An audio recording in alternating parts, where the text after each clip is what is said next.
during this rough patch? Yeah, I think so far this season we've had a lot of distractions. Sophie Cunningham wasn't just venting. She was sounding the alarm. Her post-game press conference wasn't a typical recap of missed opportunities or hopeful mantras.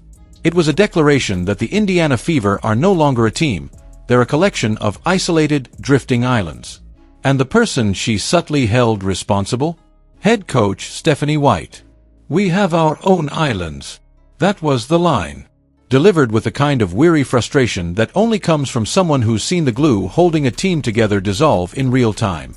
And in that single sentence, Sophie Cunningham confirmed what fans, analysts, and former players have been whispering for weeks. The Fever locker room is fractured. No longer bonded by shared struggle or collective goals, they've become a scattered mess of cliques, silence, and confusion. Last year, the Fever had a heartbeat. The unity was real. You can call it some injuries.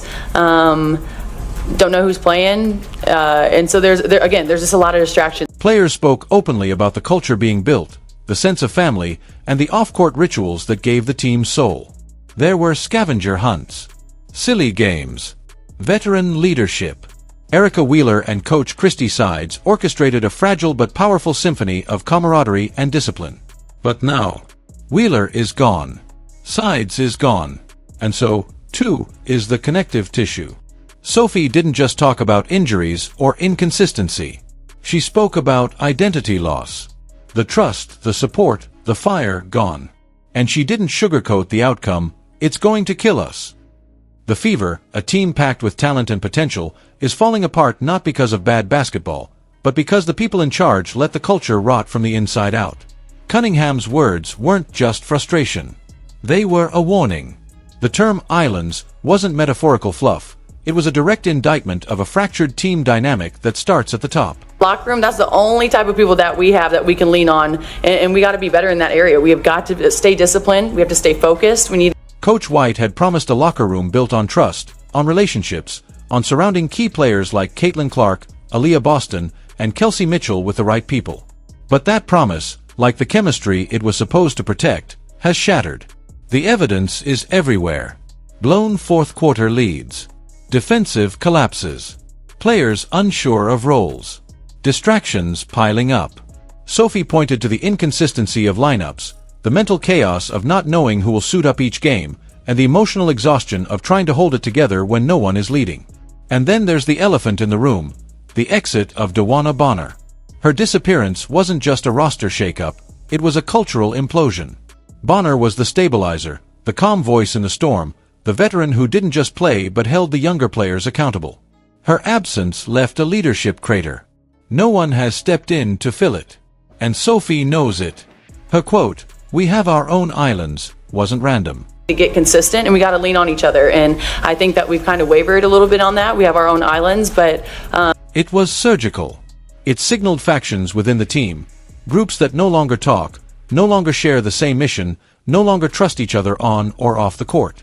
The locker room, once a place of bonding and belief, has become a war zone of passive silences and side-eyes. And it gets worse. The islands have names. There's Trace Letch's Island, Caitlin Clark, Lexi Hull, and Sophie herself. A trio with chemistry, unity, and a shared understanding of what it takes to win. But even that unity has become divisive, with other players seeing them as exclusive rather than inclusive. Then there's Rock and Hard Place Island, players caught between loyalties to the old guard and confusion about their roles in this new, chaotic era. They played with Clark last year. They saw what worked.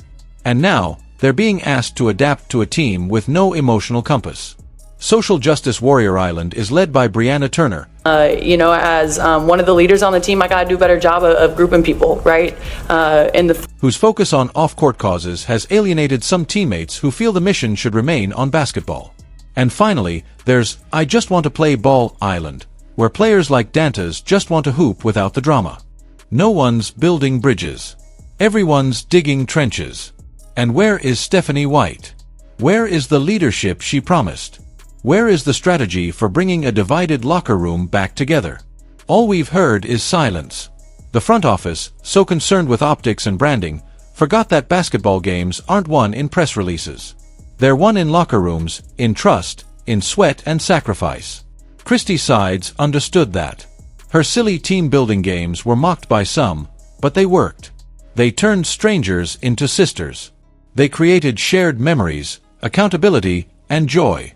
Now, those laughs have turned into side-eyes. Those scavenger hunts into cold silences. It's not just chemistry that's gone. It's identity. The Fever don't know who they are anymore. Caitlin and Aaliyah and Kelsey with the right people is more important. But the number one thing... And unless someone grabs the wheel, they're going to crash this season beyond repair. Sophie Cunningham isn't a complainer. She's a competitor. And when a competitor goes public with this kind of message, it means the private conversations have failed. It means the locker room meetings didn't work. It means she's out of internal options. So the question becomes, will the coaching staff wake up? Will the front office admit its mistakes and bring in real leadership? Or will they let the most promising Fever roster in a decade sink beneath the weight of mismanagement and fractured culture? Because right now, Sophie didn't just drop a bombshell. She dropped the truth. And the truth is, this team isn't just losing games. It's losing itself.